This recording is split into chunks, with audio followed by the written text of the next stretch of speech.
is News 8 at 10. Vaping is an epidemic among teens. Now one of the biggest makers is cracking down on itself. E-cigarettes, one of the largest manufacturers, saying they will no longer target kids on social media. The steps it's taking to cut back on teen vaping. I do not feel safe either. Concerns about anti-Semitism at Amity High School in Woodbridge. We'll tell you what students say has been going on in school. We evacuated, came back, thought everything was good to go. Looks like it's potentially resurrected and posing another threat. Firefighters in California making progress on those massive wildfires, but the danger is still far from over. And bundle up, a cold Wednesday is ahead, then the first accumulating snow of the season. Here's meteorologist Joe Fury with your local forecast first. Thanks, Ann. Hi, everybody. All right, yeah, the clouds are trying to clear out tonight. We're not doing the best job at that at the moment. And look at these lake effect snow showers trying to come on down. There's always a chance to get that flurry in here overnight tonight into tomorrow, especially in the hills. And then here comes the moisture on up from the south as the jet's digging south. You know, it's into the 30s in the western panhandle of Florida right now. Look at the Houston's at 37 degrees. Pensacola's at 48.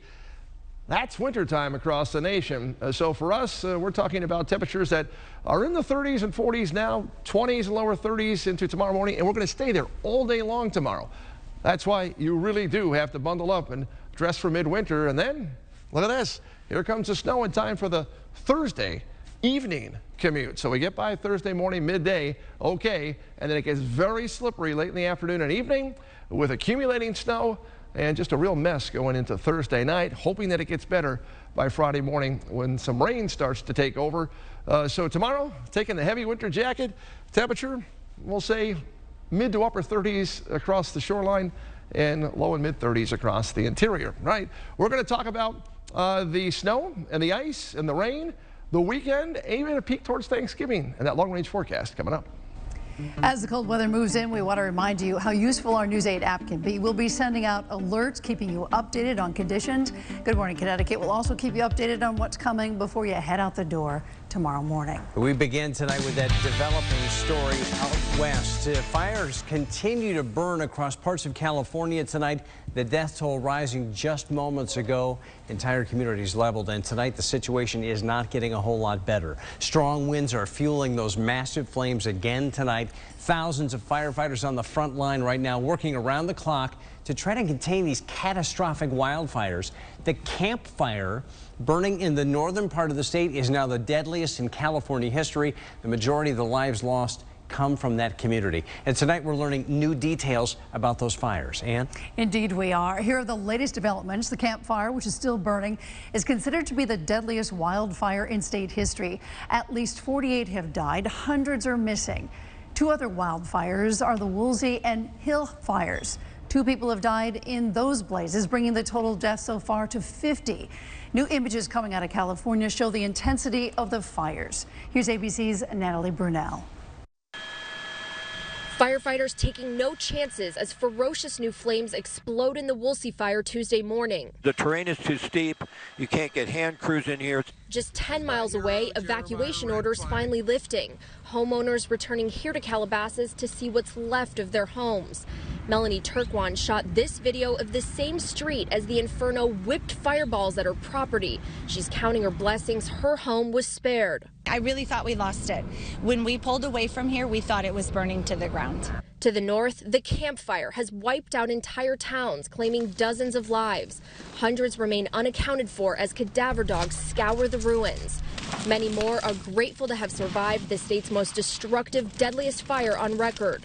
There's explosions everywhere. Oh my God, people's tires are popping. ABC's Will Carr met Michelle and Danielle Simmons, who barely escaped the flames with their 4 kids. It's okay, you guys, it's okay. Just keep going, baby, keep going. There's a woman on the side of the road running with her baby. Do you know if she made it? We don't know. The entire Simmons family, more than 50 people, all losing their homes. It's that fine line between just being so incredibly grateful to be alive and just so sad because, you know, that was our life. Officials expect the death toll in the Camp Fire to climb even higher, and they say the painstaking process of searching the rubble for bodies could take weeks. Natalie Brunell, ABC News, Calabasas, California. New at 10 tonight, the company that makes a lot of those e-cigarettes is making some big changes. Juul has announced plans to stop selling its flavored pods in retail stores, and they say social media promotions will cease as well. This comes after that company saw a big backlash over the epidemic of kids vaping. Critics say Juul had no other options, but they say this is a step in the right direction. News 8's Bob Wilson live tonight to explain. Bob? Yeah, Darren, you know what? The FDA leveled a massive crackdown, kind of gave them a deadline, 60 days, figure it out, or we'll figure it out for you. And this is the solution they came up with. Do you see kids using them? Yeah, quite frequently, actually. We talked to students 2 months ago when the FDA announced a crackdown on e-cigarettes. With colorful names, they were marketed towards kids on social media. The 60-day deadline is up, and Juul Labs is the largest of e-cigarette companies, and they say they will stop marketing them on social media. Doctors at Connecticut Children's Medical Center say that is a huge first step. Because youth really relies on social media, and it's a big venue on how e-cigarettes and other vaping products market towards youth. Juul Labs say they will also stop selling a lot of their flavored cigarettes so popular with kids. Is it too little too late? I don't think so. I think it's very positive that there is a big company like Juul making steps in the right direction. It is a very popular form of electronic nicotine. So we talked to tobacco stores that sell the Juul cigarettes or the Eve cigarettes, and they say, you know what? It's kind of a good thing that they cut down on their marketing online or selling them even online, because when a kid comes in here to get the e-cigarettes, they can actually physically see the ID, match it to the person to make sure they're over 21 when they buy these. That way they can keep them out of the hands of kids. You could have a credit card and just purchase it. It's very hard for them to verify it in a way. Yep. So when they come in here, what do you do? I have to ask for ID no matter what. It's addiction, pure and simple. We caught up with Hartford City Councilor Dr. Larry Deutsch on the phone in San Diego at a health conference. He brought forward the law that recently passed in Hartford, raising the smoking age to 21 for all nicotine products. He says lawmakers have to continue doing their part to hold these companies in check. Where I am now in California and many other states, the age limit is 21, period. And Connecticut, I hope, follows suit now that Hartford has begun within the state. Now, just to put this in perspective for you, Juul Labs makes up about 70% of the e-cigarette market. So this is definitely a changing of the guard or a turning of the tide, so to speak. I'm Bob Wilson, reporting live in the Hartford Newsroom, News 8. All right, Bob, thanks. A new report out tonight on hate crimes across the nation. The FBI reporting they have climbed for the third year in a row now. The FBI says it's up 17% from 2016. One of the more than 7,000 hate crimes reported, 3 out of 5 were motivated by race and ethnicity. This comes on the heels of anti-Semitic incidents happening at Amity High in Woodbridge. The towns of Woodbridge, Orange, and Bethany are a part of that district. State police and the FBI are in on this investigation tonight. Police say there were several incidents reported both inside Amity High and at the homes of Jewish families around the town of Woodbridge. Students and the families say they want something done. Our children's safety and security is now at risk. Because of this, I can undoubtedly say that I do not feel safe here. I'm a junior here at Amity High School, and throughout the past 2 months, I've noticed a spike in anti-Semitic acts within the high school. This week, there have been more police on school property. So far, no arrests have been made in connection to any of these incidents. A lot of unanswered questions in the death of a student at Trinity College. 23-year-old Chase Hyde was found unresponsive in his apartment on Monday. Witnesses tell police Hyde had been ill. Investigators believe there's nothing that indicates an overdose, suicide, or foul play. Results from the toxicology tests have yet to be released. New information tonight on the death of a beloved Cheshire high school teacher. The state medical examiner ruling the death of 48-year-old Megumi Yamamoto an accident. Officials say she died as a result of a prescription medication intoxication and drowning last month. She was found in a stream near her home. A Connecticut state trooper is accused of drunk driving. Norwich police arresting trooper Sarah Starkey last night on West Main Street. Police were tipped off by a phone call report about an erratic driver. As we head toward Thanksgiving, a nationwide outbreak of salmonella linked to raw turkey products has now made 3 people in Connecticut sick. Since July, 164 people have gotten sick in 35 states. 63 have wound up in the hospital. 1 person in California died. The salmonella has been linked to a number of raw turkey products, including ground turkey and turkey patties. The CDC says to protect yourself, Always wash your hands when you're dealing with raw turkey. Cook it thoroughly. Thaw turkey in the refrigerator, and don't give raw turkey to pets. For more information on that raw turkey salmonella outbreak, just head to our website, WTNH.com, and our free News 8 app.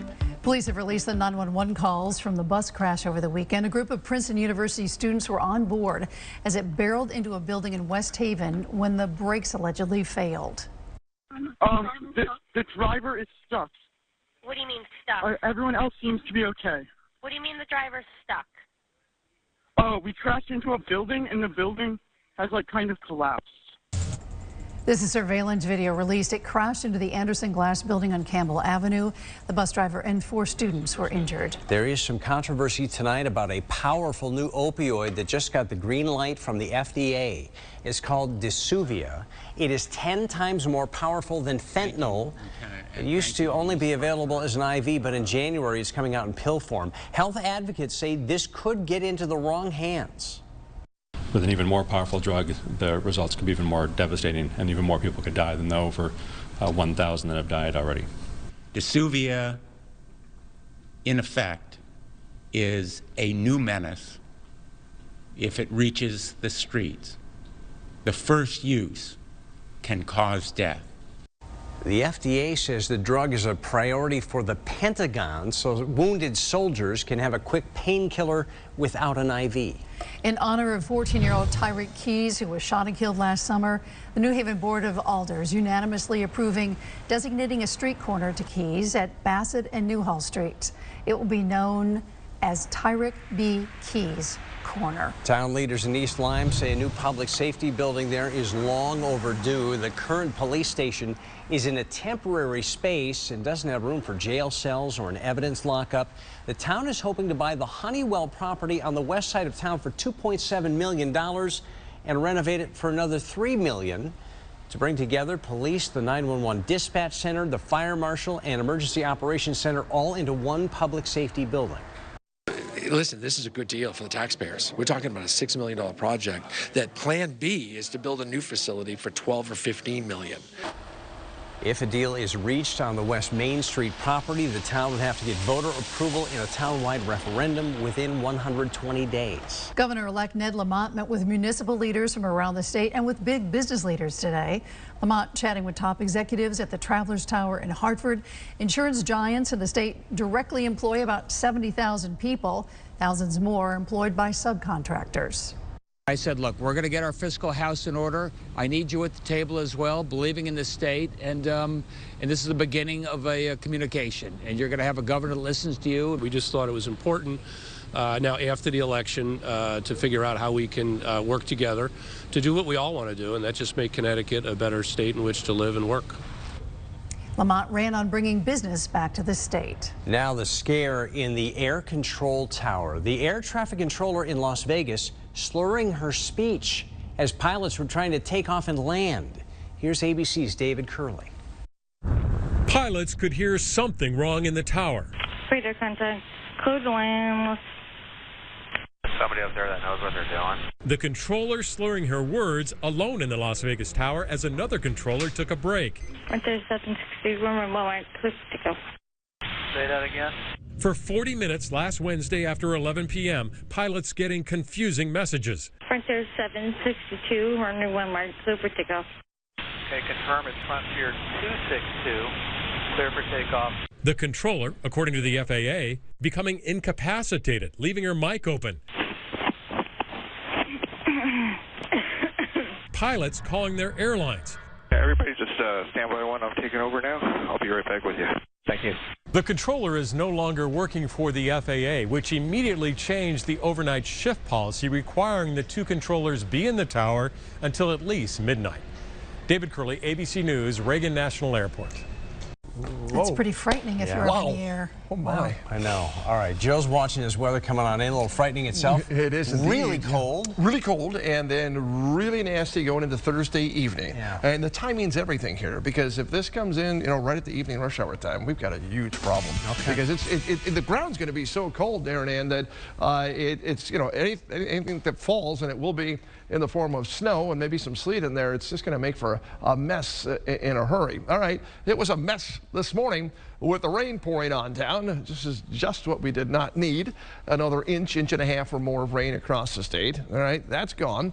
Here comes the next system up from the south as the cold air is plunged all the way down south.